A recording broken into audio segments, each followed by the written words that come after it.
palais comme il voulait, accrédité au palais, comme cela se fait à la Maison Blanche, comme cela se fait et à l'Élysée. Ça a été une avancée, c'était une bonne chose. Mais fan le Mounoufène, aujourd'hui, où sont les journalistes qu'on avait accrédités au palais? Et d'ailleurs, président Mitibopam, c'est lui qui a lancé justement ce projet qui a été salué. Mon président Macky Sall. Ouais, mais à côté de ça, l'autre, de toutes les façons, je crois que c'est des situations où ça a été toujours comme ça. Justement.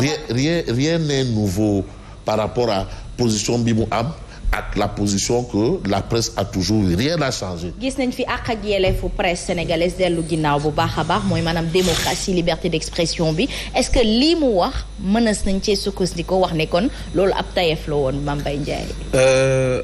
gis nga d'abord Babacar Fall. luñ ko wax tooñ ko. pour ñi koy xarab ak ñi koy menacer de mort. ñëpp xam nañu ni Babacar Fall moom fu ko dëgg fekk fa la koy bàyyi. moom ci boppam. si dëgg la mas a dox te nii mu def nii yàgg na ko def. mu arrangé ñenn ñi duñu ko xarab ñeneen ñi di ko xas. tey peut-être li mu def nii arrangé wul ñenn ñi moo tax ñu koy xas mais gis nga mbir yi bu nekkoon póotum biir sax ñu ne waaw. tey jii Babacar Fall li mu def peut-être correct waroon na ko def wala Synpics waroon na ko def. génne wax dénoncer li nga xam ne peut-être njiitu réew président Macky Sall def na ko. publiquement aussi président Macky Sall ni mu defee nii. dafa ñaaw def ko waroon ko def póotum biir maanaam gis nañ ni ngeen di defee peut-être revue de presse wala revue des titres wala presse bi ni ñuy doxalee ne war nañ ko xoolaat mais mu au Synpics au correct au patron de presse ñu ne nañ ko toog nañ ko waxtaane mu nekk póotum biir. mais nga defee ko foo xam ne nii am na suñuy naataangoo suñuy confrères yu nga xam ne duñu ay sénégalais loolu mooy yaa ngi ŋàññ liggéeyu ñoo xam ne nii tey yaa leen war a mën a jàppale yaa leen war a mën a taxaw jamono bii nga xam ne presse bi yittewoon na ko taxaw lool nag mu tumu ranke di demal boppam kooku boo ko jàppalewul war a koo xas. parce que nag bu ñu waxantee dëgg am na ci ay délégation yu nga xam ne nii peut-être gouvernement bi ñooy dem ci yenn événements yi à l'étranger. dañuy préférer yóbbu ay influenceurs yóbbu ñu nga xam ne ni peut-être seen snap lañ yor. bàyyi fi presse bi nga xam ne ñoo waroon relayer l'information.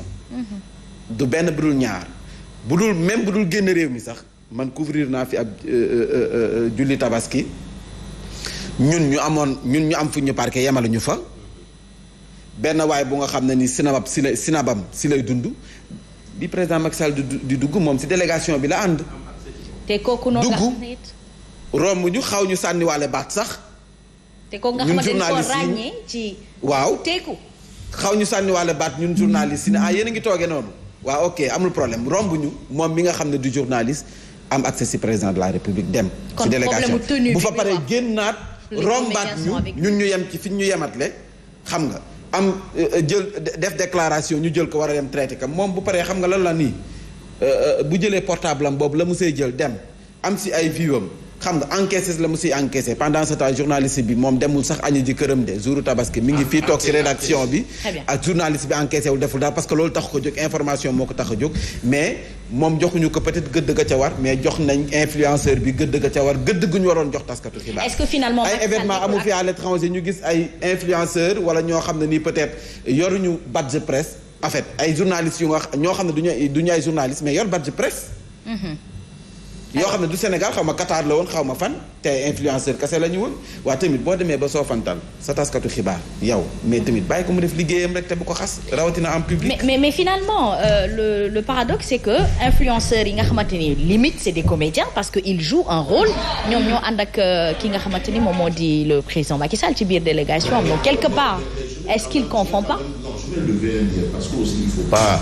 C'est pas la première fois que le président Macky Sall parle ainsi des revues de presse. C'est pas la première fois. Je me rappelle lors de la création et de l'installation, je sais pas quelle expression on peut utiliser, du CORED au King Fahd Palace. Il avait tenu exactement les mêmes propos. Et je vais reprendre, il avait dit les revues de presse sont les revues de presse sont une dictature. C'était ça le mot. Allez-y vérifier. Parce que ça ne les revues de presse sont une dictature. Certainement, ça ne l'arrange pas. Donc, c'est pas nouveau. Merci. Donc, voilà. Mais, puis, la presse sera toujours debout. faire. parce que man ci li ma fekkee jamonoy Abdou Diouf fekkee naa ci tuuti. avant la fin de son règne. am na lu fi xewoon les fameux comités de bastonnade avec une liste de journalistes. à bastonner entre Dakar, Thiès, Kaolack et peut-être Sédhiou entre. Oui. Comité de bastonnade. Moi, je faisais partie de cette liste des journalistes à bastonner. Et qui était le patron du comité de bastonnade? Vous le retenez. Et il est là. D'accord. Il est là. Par la suite, il est même au Conseil constitutionnel. Avec le régime de Abdoulaye Wade. Le régime de Abdoulaye Wade, on a vu après. Non, il y a le comité de bastonnade. Et il est actuellement au Conseil constitutionnel. Dem na ba régime Abdoulaye Wade jàpp ne presse bi opposant la. Parce que ñoom bi ñu ñëw dañu foogoon ne presse bi da leen di gungewaale ci loolu alors que la presse est là pour être du côté du peuple, dénoncer ce qui ne va pas et attirer l'attention, alerter. Merci. Bi mi ngi nii avec ce régime mais on a tellement subi ñun lii Fabrice di faral di wax ñun des médias moom min nañu coupé. aywa merci beaucoup plus ample commentaire dans le journal di ngeen ko am en élément inchallah rabbi bu ko defee commentaire bi gën a yaatu temps bi xaw nañu xoj tuuti Mambay. mais xam nga moom on n'a pas souvent trop le temps de parler de nous-mêmes. mais quand on nous donne l'occasion de parler de nous-mêmes kay dafa neex. On est tout le temps en train de parler des autres et des problèmes des autres. Mais quand il faut parler de nos problèmes là, le temps est tellement court. Mambay. tey doo ma fayeeku. si bon. Gilet presse. si guddi gi parce que instant boobu ñu ngi wër taskatu xibaar yi kay doon instant boobu ñu ngi wër taskatu xibaar yi kenn du fi joxe du temps de est-ce que du bu élection Abdoulaye Wade yi bu mujj ba. 19 ñu ne bu kenn génnee résultat yi de.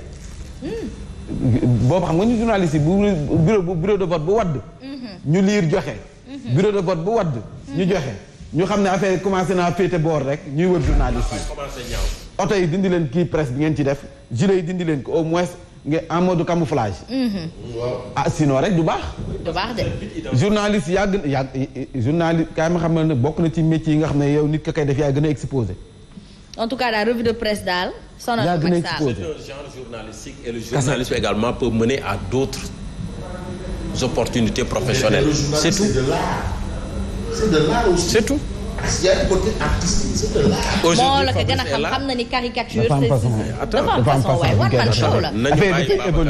affaire dafa évoluer. et même si lui il se permet d'être taquin pourquoi pas les gens. nañu bàyyi Babacar. bàyyi leen Babacar Fall liggéeyam rek la bàyyi def ko jàmm. waaw. bàyyi leen Babacar Fall. te leer na ma leen ne ñay menacé Babacar Fall. mais menace sax moom wax fa dëgg neex yàlla fereegawul Babacar Fall ñun ñii ku si nekk jot nay menace. non Macky xam naa fi mu ko waxee moo xaw doy waar rek parce que ay gan boo leen amee da nga war a yëkkati sa doomu réew. waroo leen tuuti waaye li mu def nii c'est inélégant. monsieur le maire bàyyi ak monsieur le maire. bële la woote de. honorable.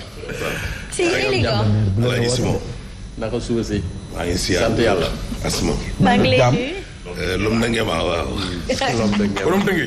maa ngi ni borom Géejawaay. mais benn choc bu garaaw moom fii de. ah oui fan jàmm. ci VDN bi waaw ñaari camion. oh VDN 3. ñaari camion. fële ci tali Cambérène bi waaw. xam naa kon bouchon am na de. c'est ngeen ma. moo tax nga yéex non moo tax ma rate kii bi quoi. non loolu di nga si jël sa wàll.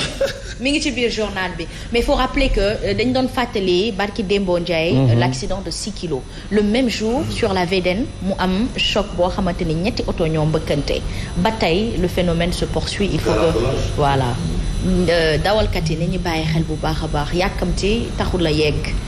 daw ndànk mooy tax a yegg n'est-ce pas Mame Macky Sall genre journaliste yi ko fal da ko ragal parce que xam na doole bi mu am et les revues de presse en font partie. déggoo ma de moom yi ko fal xam na ne loolu mën na fal keneen bu loolu weesoo moom kay ne tudd tur rek si moom. fii kan moo fi doon def revue de presse asma. ba doon maire doon député. nee na y a même certains. qui en ont profité wala qui ont été élus. ils sont devenus des maires et des députés.